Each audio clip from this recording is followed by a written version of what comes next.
हम सब ने साथ मिलकर एक बार माँ कर्माबाई की कथा सुनी थी। आज आपको सुनाती हूँ एक और माँ की अति सुंदर कथा। एक ऐसी माँ जिसका दाह संस्कार खुद लाला ने अपने हाथों से किया था। लाला समझ गए ना, यानी कि मेरे कृष्णा।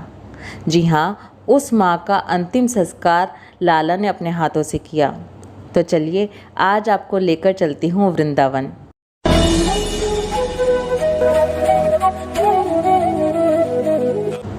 राधे कृष्णा आप सभी को। आज की ये बहुत ही सुंदर, अति पावन और सत्य कथा मैंने सुनी भक्तमाल कथा के अंदर, जो मैं आपको सुनाने जा रही हूँ। जिस माँ के बारे में हम बात कर रहे हैं उन माँ का नाम था आनंदीबाई। उनका नाम था आनंदीबाई। जो लोग भी वृंदावन गए हैं वो जानते हैं, जहाँ बांके बिहारी जी का मंदिर है वहीं बांके बिहारी जी के मंदिर के पास राधा वल्लभ मंदिर है, और राधा वल्लभ मंदिर के पास यानी कि उसी घेरे में एक मंदिर है आनंद वल्लभ मंदिर। ये उन्हीं आनंदीबाई माता का मंदिर है। ये बहुत पुरानी बात नहीं है। अभी इस बात को 100 वर्ष भी पूरे नहीं हुए जब कन्हैया को आना पड़ा था अपनी माँ के लिए, क्योंकि ये प्रभु का प्रेम है ही ऐसा। हम लोग तो केवल भगवान से कुछ संबंध बनाते हैं। आप लोगों ने भी भगवान से अपने लाला से कोई ना कोई संबंध बनाया होगा ना। जी हाँ, हम तो केवल संबंध बनाते हैं, लेकिन मेरे कान्हा, मेरे कन्हैया, मेरे बिहारी जी तो उस संबंध को सच करने आ जाते हैं। ये आनंदीबाई माँ भी ऐसी ही थी। इनकी कोई संतान नहीं थी। इन्होंने तो बस बिहारी जी को ही अपना सब कुछ मान लिया था। इन्होंने श्री श्याम सुंदर जी को अपना बेटा मान रखा था और श्री किशोरी जी को अपनी बहू बना लिया। आनंदीबाई का जन्म संवत 1912 में अमृतसर पंजाब में हुआ था। कहते हैं आनंदीबाई का परिवार खूब समृद्ध और संपन्न था। आनंदीबाई के पिता अमृतसर में इंस्पेक्टर थे और यह आनंदीबाई अपने माता पिता की बहुत ही लाडली थी। अब जैसे पुराने समय की बात है, बहुत ध्यान देकर सुनिएगा इस कथा को। पुराने समय की बात है जब बाल विवाह की प्रथा प्रचलित थी। इसी प्रथा के चलते 9-10 वर्ष की आयु में ही आनंदीबाई का भी विवाह हो गया था। विवाह तो आनंदीबाई का हो गया था, लेकिन जब इनके गौने का समय आया, यानी कि जब इनके ससुराल जाने का समय आया, तो उससे कुछ दिनों पहले ही आनंदीबाई के पति का देहांत हो गया। कुछ समय ऐसे ही व्यतीत होता चला गया। तब आनंदीबाई के माता पिता ने इनके दूसरे विवाह करने के बारे में सोचा और इस तरह की चर्चा चलाई। तब आनंदीबाई के पिता ने आनंदीबाई से एक दिन बात की और आनंदीबाई के पिता अपनी बेटी को समझाने लगे। आनंदीबाई से कहने लगे कि हे बेटी, ये उम्र ऐसे ही नहीं निकाली जाती। कभी ना कभी किसी ना किसी के साथ की तो आवश्यकता पड़ती ही है। एक दिन हम भी वृद्ध हो जाएंगे और हम भी चले जाएंगे। ये जीवन कैसे कटेगा? इसलिए तुम्हें दूसरा विवाह करना ही चाहिए। तब उन छोटी सी आनंदीबाई ने कहा, पिताजी, अगर मेरे भाग्य में पति का सुख होता तो आपने तो मेरा विवाह करा ही दिया था ना। शायद विधाता ने मेरे भाग्य में पति का सुख लिखा ही नहीं है, इसलिए मेरा पहला विवाह ही विफल हो गया। लेकिन पिताजी, अगर आप मुझे सुखी देखना चाहते हो, आपको मेरे भविष्य की चिंता है, तो आप मेरे हृदय का एक काम पूरा कर दीजिए। तब अपनी बेटी को लाड़ लड़ाते हुए आनंदीबाई के पिता ने कहा कि बेटी, तुझे सुखी देखना ही तो मेरे जीवन की अंतिम इच्छा है। तुझे ही तो मैं सुखी देखना चाहता हूँ। तू अपने मन की बात बता तो सही। तब आनंदीबाई ने कहा, पिताजी, अगर आप मुझे सुखी करना चाहते हैं तो बस मेरे हृदय की इतनी सी बात सुन लीजिए। पिताजी, आप अमृतसर में मेरे लिए एक छोटा सा मंदिर बनवा दीजिए। पिताजी, आप एक छोटा सा मंदिर बनवा दीजिए और उस छोटे से मंदिर में मेरे ठाकुर को और मेरी राधा रानी को विराजमान करवा दीजिए। अब मैं अपनी बाकी की जो ज़िंदगी है वो उन्हीं की सेवा में निकालना चाहती हूँ। कहते हैं संपन्न परिवार था, समृद्ध परिवार था, तो आनंदीबाई के पिता ने एक छोटा सा मंदिर बनवा दिया और वहाँ पर कक्ष भी बन गए। आनंदीबाई अब उस मंदिर में ही रहने लगी और ठाकुर जी की सेवा करने लगी। श्री आनंदीबाई उन दोनों की सेवा में लगी रहती और ऐसे ही समय बीतने लगा और उनकी सेवा में लगे लगे कब वो लाला, कब वो ठाकुर जी आनंदीबाई के बेटे बन गए, कब कब में आनंदीबाई उन कृष्णा की माँ बन गई, बस पता ही नहीं चला। आनंदीबाई कृष्ण जी की माँ बन गई और राधा रानी उनकी बहू हो गई। ये सब कैसे और कहाँ हो गया, सब कुछ पता ही नहीं चला। अब तो बस आनंदीबाई को यही रहता कि ये छोटे से मेरे लाला हैं और ये राधा रानी मेरी बहू हैं, बस यही मेरा परिवार है। धीरे धीरे समय और व्यतीत हुआ। आनंदीबाई के माता पिता का भी स्वर्गवास हो गया। अब बस आनंदीबाई और उनका ये राधा कृष्ण का परिवार, जिसमें कृष्ण उनके बेटे और राधा रानी उनकी बहू, बस यही अमृतसर में रह गए। आनंदीबाई के साथ एक छोटा बालक भी रहा करता था, जिस बालक का नाम था नंदलाल। जो ये नंदलाल नामक बालक था, ये आनंदीबाई के साथ उनके अंत समय तक रहा। कहते हैं आनंदीबाई के अंदर सेवा का भाव इतना ज़्यादा था कि हर पल बस अपने ठाकुर जी और राधा रानी के श्रृंगार में और उनके उत्सवों की तैयारी में ही लगी रहती थी, हर पल। तो उनके माता पिता का भी स्वर्गवास होने के बाद आनंदीबाई ने बहुत तीर्थों की यात्रा की। सभी तीर्थ हो आईं और सभी तीर्थों में भ्रमण करने के बाद ये आनंदीबाई अपने ठाकुर श्री आनंद वल्लभ लाल को लेकर और अपनी राधा रानी बहू को लेकर वृंदावन में आ गईं। वो माता पिता के संपत्ति से जो कुछ भी आनंदीबाई को मिला, उससे उन्होंने वृंदावन में एक छोटी सी ज़मीन खरीदी। जहाँ पर आनंद वल्लभ मंदिर है, वहीं पर उन्होंने एक छोटी सी ज़मीन खरीदी और वहीं पर मंदिर बनाया और रहने का कक्ष भी बनाया। अब तो बस वहाँ पर रहने लगी, अपने ठाकुर श्री आनंद वल्लभ जी की सेवा करती, उत्सवों की तैयारी करती, अपने ठाकुर जी और अपनी बहू रानी को तरह तरह के श्रृंगार करती। और जैसा कि पहले भी बताया कि राधा वल्लभ मंदिर के पास ही इनका मंदिर था, तो जैसे राधा वल्लभ मंदिर में जिस तरह से भगवान की सेवा होती थी, उसी तरह से ये भी सेवा किया करती थी। और आप जानते हैं, वृंदावन में एक राधा वल्लभ मंदिर ही ऐसा मंदिर है जहाँ पर पता नहीं महीने में कितनी बार तो हमारे ठाकुर जी दूल्हा बनते हैं। हमारे ठाकुर को दूल्हा बनने का बहुत शौक़ है उन्हें साज और श्रृंगार का। आए दिन जब देखो आज ठाकुर जी का बिहावला है, आज श्री जी का बिहावला है, यही होता है। और यही रीत आनंदीबाई ने भी अपना रखी थी। इतना ठाकुर जी के भाव में हर पल अपनी कल्पनाओं में भी उन्हें सजाती ही रहती थी। कहते हैं एक बार आनंदीबाई किसी काम से लाहौर गई थी। लाहौर में एक कपड़े वाले की दुकान पर पहुंच गई और वहां पर उससे कपड़े निकलवाने लगी। दुकानदार ने थान के थान इनके सामने खोल दिए और आनंदीबाई को कुछ भी नहीं भा रहा था। नहीं इससे भी अच्छा, नहीं इससे और भी अच्छा, बस यही करती जा रही थी। उन्हें एक कपड़ा ऐसा पसंद नहीं आ रहा था जिसमें उनके ठाकुर जी बहुत सुंदर दिखेंगे। दुकान में बैठे बैठे अचानक से उनकी नज़र दुकान के बाहर गई और उन्होंने देखा कि रिक्शे में बैठकर एक महिला जा रही है। बस उन्होंने तो वो थान वहीं की वहीं छोड़े और जल्दी से बाहर भागी और जल्दी से आवाज़ लगाई, नंदलाल मेरे लिए भी एक रिक्शा कर, मुझे इस महिला के पीछे पीछे जाना है। देख तो कितना सुंदर वस्त्र पहना है इस महिला ने। इस महिला के पीछे पीछे जाना है और इससे पूछना है ये वस्त्र इसने कहाँ से लिया। सोच तो सही, इस वस्त्र में मेरे ठाकुर जी कितने सुंदर लगेंगे। बस जल्दी से नंदलाल ने रिक्शा मंगाया। आनंदीबाई उस महिला का पीछा करने लगीं। जैसे ही वो महिला अपने घर के पास पहुंची, रिक्शे से उतरी और सीढ़ियां चढ़ के ऊपर अपने घर में चली गई। और आनंदीबाई भी उस महिला का पीछा करते करते उस छोटे बालक नंदलाल को अपने साथ लेके ऊपर सीढ़ियां चढ़ी और उस महिला के घर में प्रवेश कर गईं। जैसे ही सीढ़ियां चढ़ते चढ़ते आनंदीबाई ने उस घर में प्रवेश किया तो आनंदीबाई को वहाँ का जो वातावरण था वो कुछ सात्विक नहीं लगा, कुछ अजीब लगा वहाँ पर। लेकिन आनंदीबाई ने सोचा कि अरे मुझे इस सब से क्या करना है, मुझे तो बस इस महिला से ये पूछना है कि इसने ये वस्त्र कहाँ से लिया जो मुझे अपने ठाकुर जी के लिए भी चाहिए। और लगी आवाज़ लगाने, बेटी ज़रा बाहर आओ, बेटी बेटी बेटी। जब आनंदीबाई ने बार बार आवाज़ लगाई तो वो महिला घर से बाहर आई और आनंदीबाई को जब उसने देखा कि एक वृद्ध महिला मेरे घर पर कैसे खड़ी है, तो वो महिला आश्चर्यचकित हो गई। जानते हैं वो घर किसका था? वो घर एक वैश्य का घर था। वो महिला बहुत ही आश्चर्य में थी और पूछने लगी आनंदीबाई से कि माँ बताओ क्या काम है। तब आनंदीबाई ने कहा, बेटी मैं तो बस तुझसे इतना जानना चाहती हूँ, बहुत दूर से पीछा करते करते तेरे घर तक आई हूँ। बस तुझसे इतना जानना चाहती हूँ कि ये जो तूने वस्त्र पहने हैं, इतने सुंदर वस्त्र हैं, ये तूने कहाँ से लिए।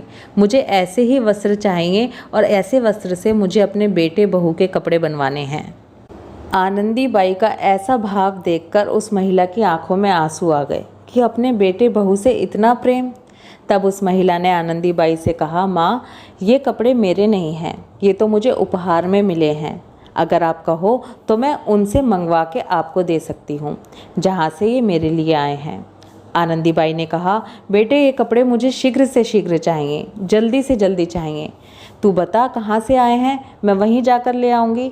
लेकिन उस महिला ने कहा कि नहीं नहीं माँ, आपको जाने की ज़रूरत नहीं, मैं आपके लिए मंगवा दूँगी, बस आप मुझे पता बता दीजिए।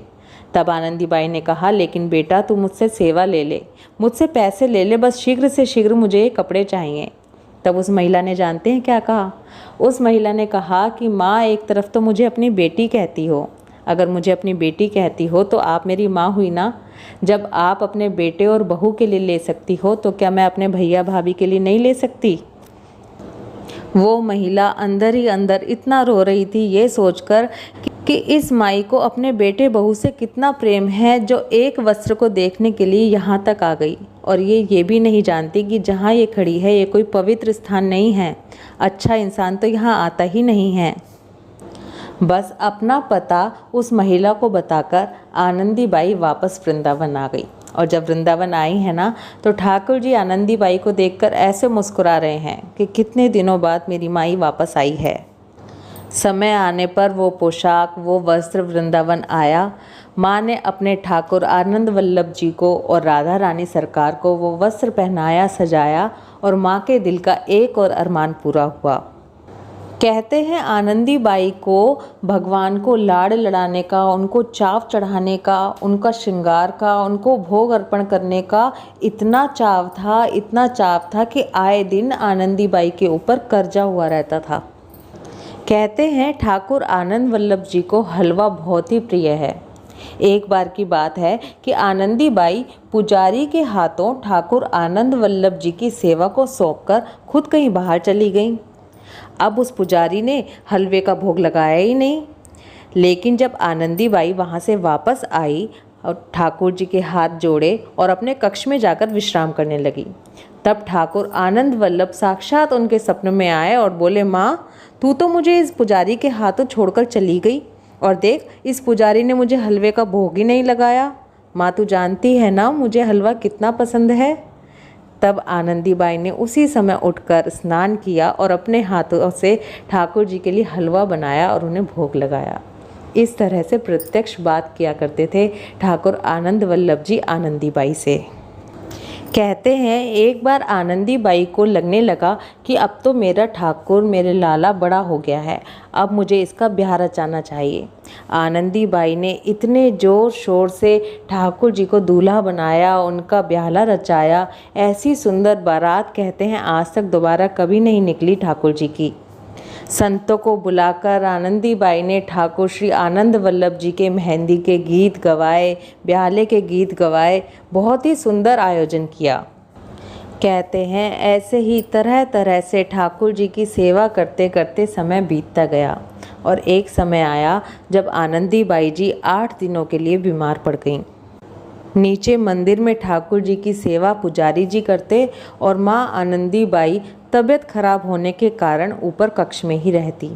लेकिन जैसा हमने पहले कहा कि हम तो केवल संबंध बनाते हैं, लेकिन हमारे ठाकुर जी तो संबंध को निभाते हैं। अब सोचिए अगर ठाकुर आनंद वल्लभ लाल जी की माँ बीमार पड़ जाए तो उनका क्या हाल होगा। 7वीं जो रात्रि थी, 7वें दिन की जो रात थी, उस दिन ठाकुर आनंद वल्लभ जी बहुत ही बेचैन हो गए। रोज़ इंतज़ार कर रहे थे कि आज माँ आएगी, आज माँ आएगी, आज माँ आएगी, लेकिन जब माँ नहीं आई तो 7वें रोज़ की रात्रि को वो बहुत ही बेचैन हुए। और 7वें दिन की जो रात्रि थी, जो रात थी, उस रात को किसी ने धीरे से आनंदी बाई का दरवाज़ा खोला और उनके कमरे में प्रवेश कर गए।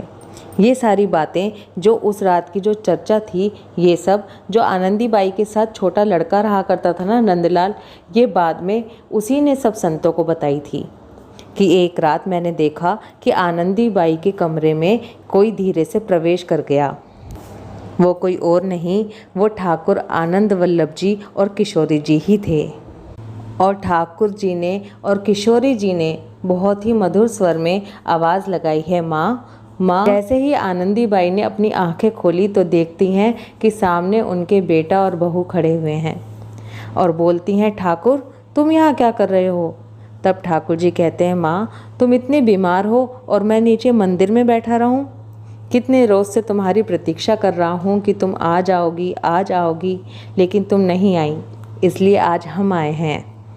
और जैसे ही ठाकुर जी और किशोरी जी आनंदी माँ के पास होने लगे तो आनंदी माँ कहती है, नहीं नहीं, दूर हो जाओ, मैं अस्वच्छ हूँ। कितने दिनों से तो मैंने स्नान भी नहीं किया है, मैं बीमार हूँ, मैं अशुद्ध हूँ। लेकिन किशोरी जी कहती हैं, माँ आपने हमारे को इतने लाड़ चाव लड़ाए और आज जब आप बीमार हैं तो क्या हम आपकी सेवा नहीं करें? ऐसा कहकर किशोरी जी ने माँ आनंदी बाई के सर को सहलाना शुरू किया और कहते हैं, ठाकुर जी ने तो माँ के पैर दबाने शुरू कर दिए। ठाकुर जी माँ के पैर दबा रहे हैं और किशोरी जी उनका सर सहला रही हैं और आनंदी बाई माँ बस बोले जा रही हैं, नहीं नहीं, दूर हटो, मैं अशुद्ध हूँ, मैं अस्वस्थ हूँ, मैं कितने दिनों से तो मैंने स्नान भी नहीं किया है, दूर हट जाओ।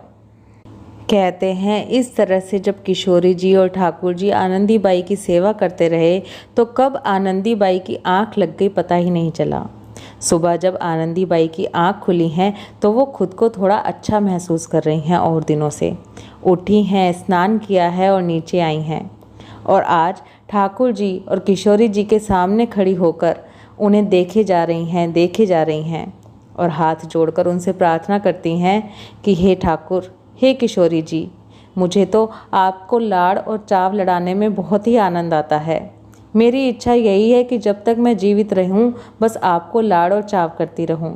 लेकिन ठाकुर जी, अगर मेरा शरीर वास्तव में अब इतना दुर्बल हो चुका है कि मैं अपने ही कार्य कुछ नहीं कर सकती तो मैं आपको लाड़ और चाव कैसे लड़ाऊंगी? हे ठाकुर जी, मेरी तो बस यही इच्छा है कि मैं आपको लाड़ और चाव लड़ाऊं। आप मेरी सेवा करें जैसे आपने कल रात को की। ये मुझे कुछ अच्छा नहीं लगा ठाकुर जी, इसलिए अगर मेरा शरीर इतना दुर्बल हो गया है कि मैं अपने शरीर का कार्य नहीं कर सकती तो बस हे प्रभु, अब आपके सामने हाथ जोड़कर बस इतनी प्रार्थना करती हूँ कि अब मुझे अपने धाम बुला लीजिए। बस ठाकुर जी से इतनी प्रार्थना करके आनंदी बाई अपने कक्ष में चली गई। अब जिन पुजारी जी को ठाकुर आनंद वल्लभ जी की सेवा सौंप रखी थी, जब वो राजभोग लगाने ठाकुर जी के सामने आए तो आज देखकर हैरान हो गए। ठाकुर जी के चेहरे पर और किशोरी जी के होठों पर आज मुस्कान नहीं थी। उन दोनों के नेत्र नीचे झुके हुए थे और उन दोनों के नेत्रों से आंसू बह रहे थे। पुजारी जी भी ये नज़ारा देख के बहुत ही हैरान हो गए और कहते हैं, शाम होते होते भक्तिमती श्री आनंदी बाई जी ने अपना शरीर त्याग दिया। अब वृंदावन के सभी संत पधारे हैं। आनंदी बाई जी के शरीर को नीचे लाया गया, सुंदर विमान में उनको सजाया गया, उनकी अर्थी सजाई गई और उनको यमुना किनारे लाया गया। सभी साधु संतों ने उनके अंतिम संस्कार की व्यवस्था की। अभी तो सब सोच ही रहे थे कि आनंदी बाई जी को मुखाग्नि कौन देगा, कैसे देगा, कि इतने में घुंघराले बालों वाला एक छोटा सा सांवला सा बालक वहाँ रोते रोते आया, मेरी माँ चली गई, मेरी माँ चली गई। सभी संत तो बस देखते और सोचते ही रह गए कि ये हो क्या रहा है। और वह बालक आनंदी बाई को मुखाग्नि देकर यमुना में स्नान कर कर कहाँ अंतर ध्यान हो गया पता ही नहीं चला। अब वहाँ का सभी कार्य समाप्त करके सभी संत लोग आनंद वल्लभ ठाकुर जी के मंदिर में आए हैं और जैसे ही पर्दा हटाया है, आप जानते हैं ठाकुर जी अपने भक्त की कीर्ति को, उसकी भक्ति को कभी भी विफल नहीं होने देते। तो प्रमाण देने के लिए वहीं खड़े रहते हैं। जब सबने पर्दा हटाया है तो देखते हैं कि ठाकुर आनंद वल्लभ जी की जो पोशाक है, जो वस्त्र हैं, वो भीगे हुए हैं और उनके हाथों में लकड़ी की राख लगी हुई है, जिससे कि ये प्रमाणित हो गया कि आनंदी बाई को मुखाग्नि देने वाला कोई और नहीं, वो सांवला सलोना जो बालक था वो ठाकुर श्री आनंद वल्लभ लाल जी ही थे। तो देखा आपने, इस तरह से प्रेम और संबंध को निभाते हैं हमारे ठाकुर जी। बोलो ठाकुर श्री बांके बिहारी लाल की जय, ठाकुर श्री आनंद वल्लभ लाल की जय, किशोरी जी सरकार की जय, श्री आनंदी बाई सरकार की जय।